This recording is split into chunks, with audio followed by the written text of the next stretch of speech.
यावर्षी यात्रेचं नियोजन कसं असणार आहे, काय सांगणार? दरवर्षीप्रमाणे धर्मवीर आनंद दिघे साहेबांनी चालू केलेल्या या मलंगड यात्रेचा याही वर्षी जो आहे हा 24 तारखेला मोठ्या भव्यदिव्य स्वरूपात जी आहे ती यात्रा त्या ठिकाणी होणार आहे।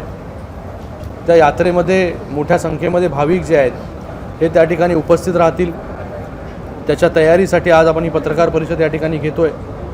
माननीय मुख्यमंत्री महोदय एकनाथजी शिंदे साहेबांनी जी यात्रा जे आंदोलन धर्मवीर आनंद दिघे साहेबांनी चालू केलं, हिंदूंची वहिवाट हीच मलंगमुक्तीची पहाट, हे ब्रीदवाक्य घेऊन हे आंदोलनाला सुरुवात केली आणि तेच आंदोलन पुढे घेऊन जाण्याचं काम जे आहे ते शिंदेसाहेब त्या ठिकाणी करत आहेत।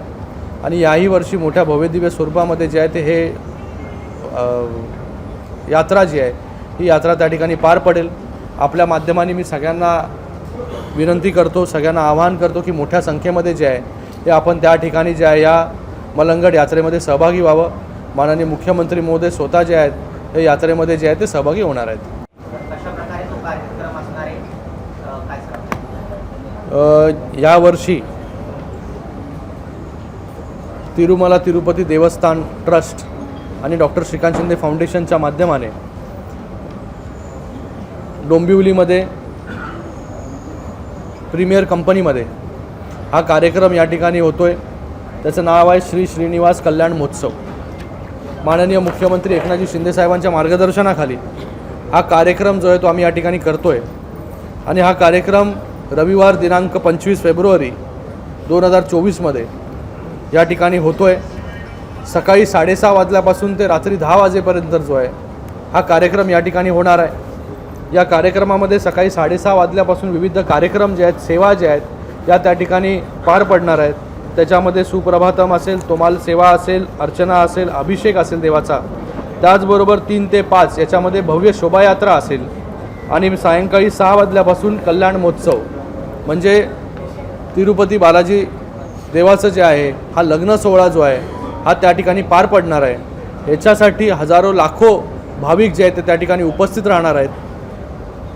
हा कार्यक्रम अशा सगळ्या भाविकांसाठी केलेला जे तिरुपतीला थेट त्या ठिकाणी जाऊ शकत नाही, वेळेअभावी, पैशाअभावी, आणि त्याच्यासाठी जे आहे हे तिरुपती देवस्थानाकडून ही खास सेवा जी आहे ती या ठिकाणी दिली गेलेली आहे।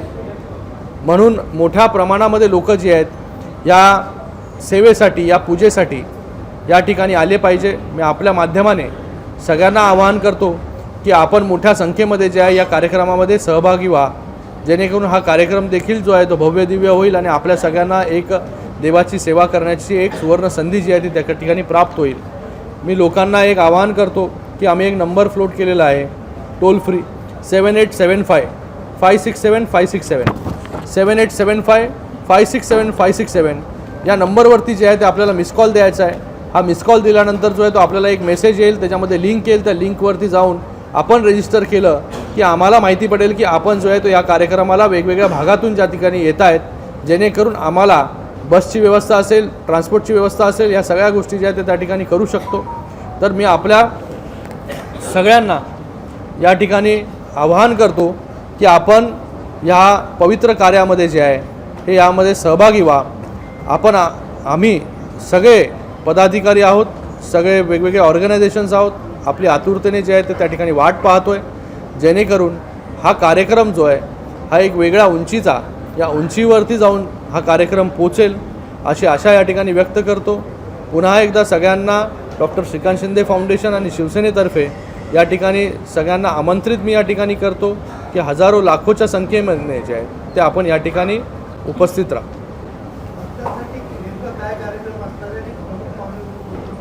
या ठिकाणी या कार्यक्रमाला माननीय मुख्यमंत्री महोदय असतील, उपमुख्यमंत्री महोदय असतील, या सगळ्यांना आम्ही आमंत्रित केलेलं आहे आणि मला वाटतं की हे सगळे लोक जे आहेत हे 25 तारखेला संध्याकाळी या ठिकाणी मुख्यमंत्री महोदय असतील, उपमुख्यमंत्री महोदय, मंत्रिमंडळ असेल, बाकी सगळे जे आम्ही आमंत्रित केलेले लोक आहेत हे सगळे लोक जे आहेत या कार्यक्रमाला जे आहेत ते त्या ठिकाणी हजेरी लावणार आहेत। मी जसं सांगितलं की 6:30 पासून हे कार्यक्रम चालू होणार दुपारपर्यंत, तर त्या दुपारपर्यंत 4 असे कार्यक्रम आहेत। त्या 4ही कार्यक्रमामध्ये आपण सेवा जी आहे ती त्या ठिकाणी देऊ शकता आणि फायनल कार्यक्रम, मोठा कार्यक्रम जो आहे तो लग्न सोहळ्याचा संध्याकाळी असेल त्या ठिकाणी।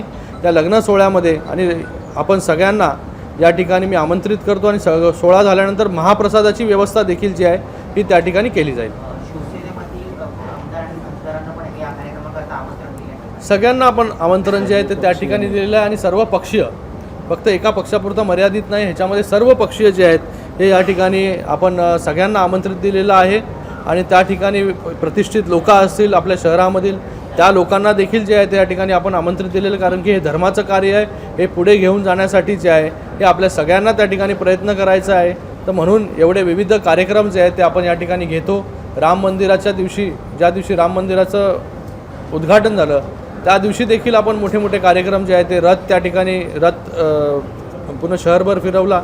त्या ठिकाणी राम मंदिराची प्रतिकृती केली, त्या ठिकाणी जे आहे ते आपण दीप महोत्सव केला, त्याचा एक नोंद जी आहे ती रेकॉर्ड्समध्ये झाली. त्याच्यानंतर आपण लोकांना जे आहे ते धान्य जे आहे ते त्या ठिकाणी वाटलं. तर असे विविध कार्यक्रम जे आहे ते आपली संस्कृती जी आहे ही पुढे घेऊन जायचं असेल, धर्माचं काम आपल्याला पुढे घेऊन जायचं असेल, धर्म आपल्याला पुढे घेऊन जायचं असेल, तर असे कार्यक्रम जे आहेत हे आपल्याला त्या ठिकाणी करावे लागतील. आणि आज हे कार्यक्रम जे आहेत ते आम्ही त्या ठिकाणी करतो. सांस्कृतिक शहरात हा कार्यक्रम होतोय, त्यामुळे तुम्ही एक वेगळा आनंद चेहऱ्यावर दिसतोय. तोच आनंद कायम राहून सर्वसामान्यांना काय आवाहन करायला आपण?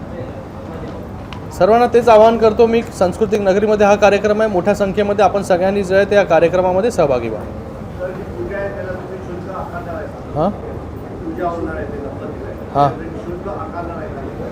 नाही नाही नाही, सगळ्यांना एकदम म्हणजे सगळ्यांना फ्री ऑफ, म्हणजे सगळ्यांनी विनामूल्य जे आहे याच्यामध्ये जे आहे याच्यामध्ये सहभागी व्हायचं आहे. एबीपी माझा, उघडा डोळे बघा नीट.